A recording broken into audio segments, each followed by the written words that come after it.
I've shared with a lot of you that I am a domestic violence survivor, and a lot of my mission is to spread hope and awareness that you can do amazing things after trauma and become what my friend here today calls a boss babe. So, I want to introduce my friend, Kristen Faith Sharpe, to our conversation about being a trauma survivor, but also doing amazing things. So, Kristen, it's so good to see you.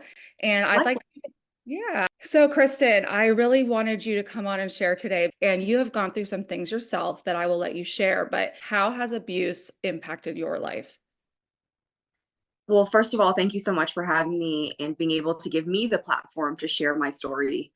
Back in 2011, I had the opportunity to share my story and create a Facebook page and share my story and let the world read it. At the time when I did it, it was really just to create a safe space for survivors and families to break their silence. And so, over the last 13 years now, I've had the honor of giving women and people a voice to share their stories because I realize that when one person shares their story, it inspires other people to share theirs. Yeah, I love that because I feel like a lot of, especially women, we tend to stay quiet when we're going through something. Like they say, like a mom, you'll never know when she's sick because she's the one still running the show. So I think that it's important that, especially for women, that we know to use our voice and just speaking. For me, I know just speaking the word abuse was so difficult. So the second that I called it out for what it was so powerful for me, and I know that many women struggle with that because it's just hard to say it. You tell me like a moment like that you just were like, oh, this is it. I've overcome like that aha moment. Is there something specific in your life or did it just kind of happen one night you woke up and you're like, I'm an overcomer?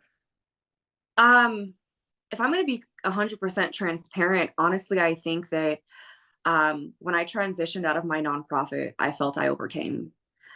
For a very significant amount of time when I was running my organization, I defined myself as a survivor, not realizing that in that moment and during that time of my life, I was surviving, which is great. But what happens after that? What happens after you share your story, you overcome, you do the work of healing, but then realize, oh, wait, this journey of healing is not just a one time thing, it's not a two-time thing, it's a lifelong journey. I grew up witnessing domestic violence, got into an unhealthy relationship, which ultimately changed my life and my perspective on life. And so when I transitioned out of my organization, it gave me the opportunity to look at life even more differently, to understand that I was more than just the girl who, changed the world by sharing her story. I was more than just the girl who went through domestic violence. And so when I was able to separate that identity with, yes, I experienced that, but I am much more than that. And now I'm walking into this purpose of, hey, I can still do that, but now that does not define who I am. And so being able to use that experience into the work that I do now with Boss Babe Networking and the nonprofit Makeover, my new companies, it's almost like I can approach this issue of trauma from a different lens and really kind of just give people that perspective and let them know, hey, there is more after trauma and there's so much more life to live. But that does not mean that I erase what happened to me. Because I think during that situation or during the time of advocating, I lost my own identity of who I was because I wrapped myself around that identity of just trauma, when in reality, life is much more than that. I love that. I know it's very easy to become that label, I think, because you go from not saying it to then you admit it and then you're gung ho, like I'm going to change the world with it. But then, like you said, you have to heal over and over. I still have to heal from things years out. I'm sure you do too, where you healed from this, and it could even be the same thing. Like it can be where your childhood, for instance, but then you have to heal from your childhood when you get into a new relationship. Well, then when you start your business, suddenly something triggered, then you got to heal from it as a business person. And so I think it's so important to say that trauma is so diverse, but it's also, it can come from anywhere and we have to be respectful of that. So I love all the things that you're doing. How would you describe being a boss babe? Because I want to be a boss babe. Because I am starting things in my business this year and I'm looking to be a more entrepreneur myself. So even for me, how would you give me advice to be that boss babe? One of the things that I believe in wholeheartedly with the work that I do with Boss Babe Networking is when women come together, we move mountains, we break barriers, and we create a healthy community for everyone. To me, what a boss babe is, they walk unapologetically in their purpose. A boss babe to me doesn't necessarily mean that they own a business. It means that they're, strong and they know who they are and they're a boss in their own right. So it's not necessarily, you know, oh my gosh, you have to become an entrepreneur, make six figures, and now you're a boss babe. You know what? Small goals matter and every little bit counts. And so, really, just accepting where you are in your journey, owning it, making the most out of it, and how are you making an impact? To me, a boss babe is looking at life in multiple different ways, not just how much money are we making and how many vacations are we taking, but working hard, playing even harder, and really bringing along other women alongside of you. To me, that's a boss babe. Yeah, so the boss babe is like a state of mind more than it is. Right. Yeah. Right. That's how I see it for sure. That's true. I mean, I tell people a lot too that success is so much measured with money, but you can be successful as a mother, you can be successful as a student, you can be successful in a lot of things. So if you're only measuring success with money, then there's an issue with that. I think that that's something that, especially as trauma survivors, we tend to, follow labels, like you said, where it's like, okay, well, now I'm healed. Now that's me, healed me. But realistically, I say trauma recovery is like a lifelong thing. Like I am a hot mess for the rest of my life, but I know that I can always get better and better. What would you tell someone who's walking into the room and they're walking in the same shoes you walked in? Maybe they were abused, whether it was a child as a child or whether it was as an adult. What would you give them advice on how to go to that next step to be that boss babe? Well, I think the first step is, where do you want to go? Where do you see yourself going? I think one of the biggest limiting beliefs that a lot of survivors have is they're not enough because we've been told we weren't enough, or um, we're reminded that no one was going to love us ever again. The negative, the verbal abuse, the trauma that surrounded those limiting beliefs. When you are able to break through those barriers of your own mindset, because really what it is when you get out of that situation, now you're your own critic. And sometimes that's even harder because you hear negative things from yourself. And I try to even combat that viewpoint. And I've also recognized that, dang, I feel like I can be my own worst critic. And that's almost harder than hearing from other people that, oh, she's this or she's that or whatever the case may be. So if I were to walk into a room, I would say, hey, own it. Own your flaws, own your wins, own your losses, own the journey. Because quite honestly, all of those pieces will lead you to where you need to go. If I didn't experience all of the things that I experienced over the last my whole life, I wouldn't be here and I wouldn't have this conversation with you. And I have no idea who's going to be listening to this conversation and saying, dang, like that's my story. And, back in 2011, when people were saying the same thing, I had no idea that people would care about my story. I was just a girl who went through a very traumatic situation, um, and just wanted to help somebody. And really, where I'm at now in owning being a boss babe is owning that I can do all of the things that I want to do. I am not limited on what I want to do. And honestly, if I want to change, I want to pivot, I want to flip things upside down and do something different than everyone else is doing, I need to own that, because just because someone isn't doing it doesn't mean that I can't do it. I've done it before. And so I have to believe that. And so I guess to answer your question more specifically, the short answer is own it, walk in that purpose, and do it fiercely. To me, that's what a boss babe does and should do. So, Yes. No, I think it's really important, something you said too, that we all are going through this journey. And so what you looked like probably 1 year out of your abuse isn't going to be the same as what you look like 10 years out of your abuse. oh my gosh, So, no. Yeah. yeah, so being a boss babe may be like, this is 1 year boss babe. She's a little like toddler boss babe. And then here's 10-year-old boss babe. And so I think it's important to realize too that when people see you, you have taken this time. It may not look the same if you're just coming out of it. So Oh, um right. yeah, because I people have said, wow, I can see such a difference, and it's because it's this like process of healing that takes Oh, time. absolutely. Yeah. Absolutely. I think that, well, I mean, you could probably share more, like, you're probably have grown so much from that girl from 2011. Oh my gosh, yes. That girl from 2011 was broken. And I realized looking at even how I advocated came from a different place than how I see it now, which is okay because the individuals that I needed to serve needed that version of Kristen, needed the version of I know what that feels like and how you feel. I know your pain. I know exactly what that feels like. And being able to advocate from a place of compassion is so necessary.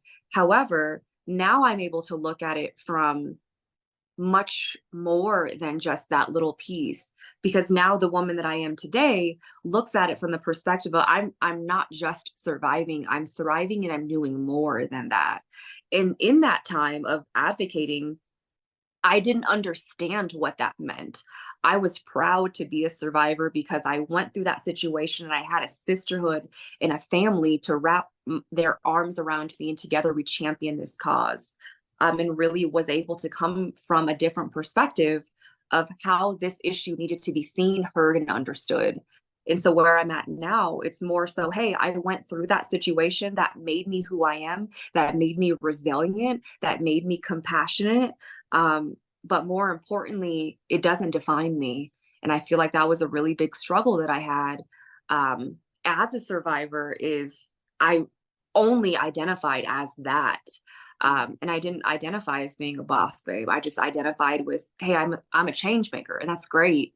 But let's going back to the titles thing, we need to look at it from I didn't want a title. I didn't want to be limited to just this. I wanted to be this because I knew that's what God intended for my purpose to be. And so when I was able to accept that, that's when really opportunities fell into my lap, if you will, with, hey, let's do this and let's do that.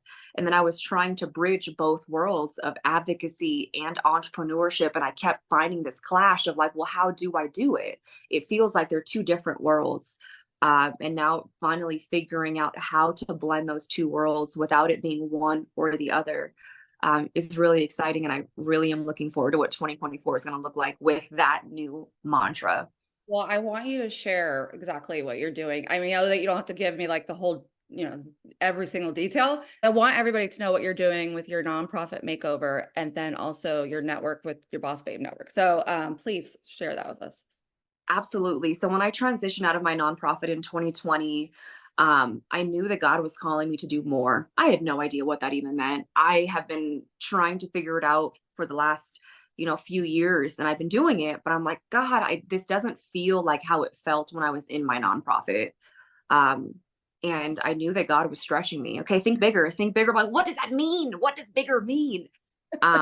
So I finally figured it out. And I think for all boss babes who are listening to this and they're like, I'm trying to figure it out, but I don't know where to go. Sometimes you need that sounding board. Sometimes you need that business coach. Sometimes you need that friend. Sometimes you need that mentor.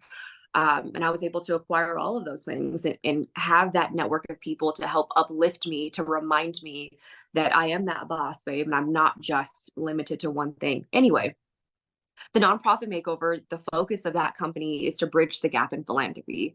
My heart is 100% in uh, the work of philanthropy. And so I understand that there is a gap between uh, nonprofit leaders of color and everyone else. And so, with my experience of building a six-figure nonprofit, raising money on autopilot, and really championing this cause in a really special and epic way, I know how to do it. And so I want to be able to give my blueprint to other organizations across the world. And I've been doing that. So I've been able to serve hundreds of organizations. Last year, I was able to start this new initiative to bridge the gap in philanthropy by giving organizations led by nonprofit leaders of color access into an e-course that I created to teach them how to build an organization from scratch, and giving them tips and tools on how to do that. In addition, I call it my business twin. So BBN and the nonprofit Makeover pretty much birthed around the same time. In BBN, my heart will always be in empowering women. That has been my joy from the very beginning of time.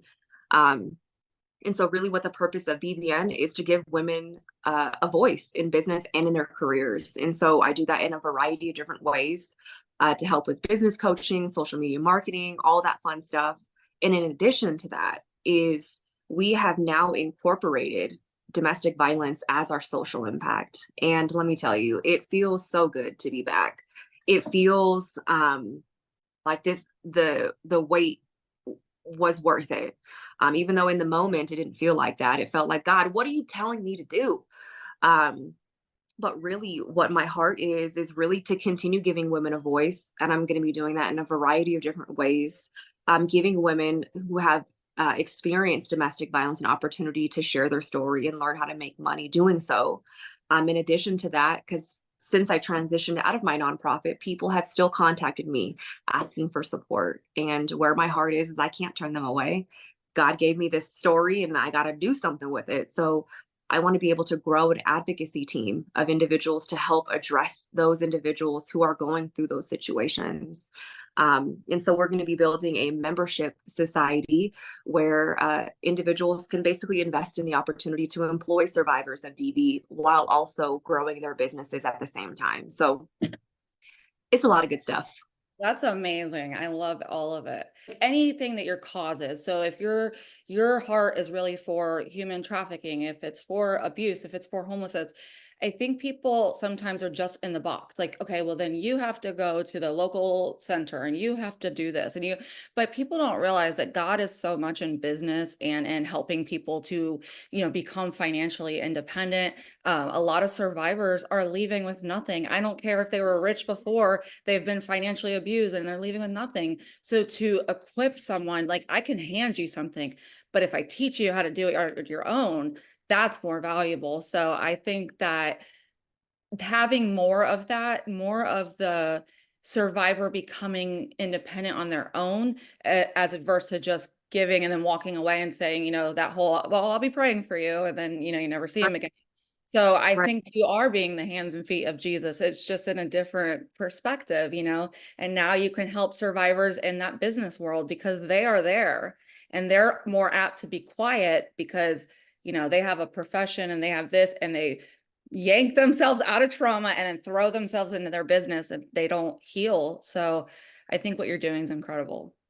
Thanks. I realized, during the work with the nonprofit, is that I was really limited to do all the things. And I couldn't do all the things because our focus, which is at the time, really was to help survivors and to get them to a point of brokenness to wholeness.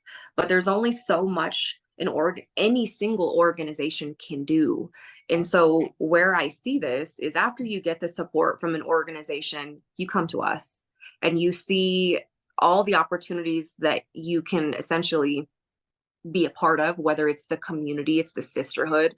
I saw how valuable that was within the organization. And that was so important and so crucial to the development and growth and healing of all the survivors that I've had the opportunity to work with. In addition to that is how are we equipping them with skills after abuse? We both know that financial abuse is literally a huge part of abusive relationships. About 99% of victims are also affected by financial abuse. And that was a huge part of my own story. And so when I created that financial literacy and financial empowerment program with the nonprofit, we only could do so much. And so now taking it to the next level where these individuals are moms, they are individuals in the community leaders, business owners, or maybe they were suffering from financial abuse and they're like, well, what do I do? And even those who work in the corporate world or just other businesses, they need these skills. They need to know how to have relationships. They need to know how to network. They need to know how to share their story. They need to know how to create community engagement with whatever they're doing. And so I take it to the next level to help them make their own money, to create that impact, and ultimately to become champions of change too. And I'm learning too that a lot of times getting people what they need into their own hands instead of sometimes, and I'm not knocking nonprofits, but what I've learned is some of them are so stressed that sometimes it just takes a smaller nonprofit or a person to get the needs for that person and hand it to them instead of them having to wait, 10 days, 7 days, Yeah, like to get in right. line behind all the other people that are at the local centers.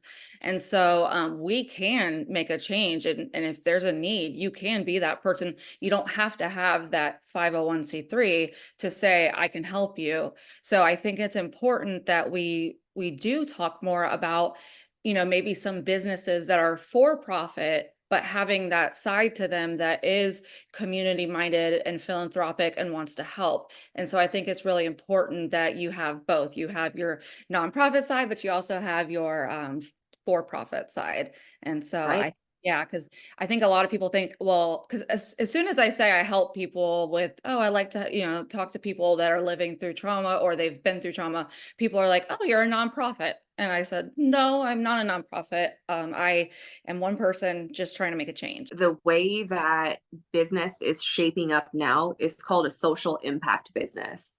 And so I had the opportunity to take a course here in Colorado Springs to actually learn how to incorporate this social impact element into my business.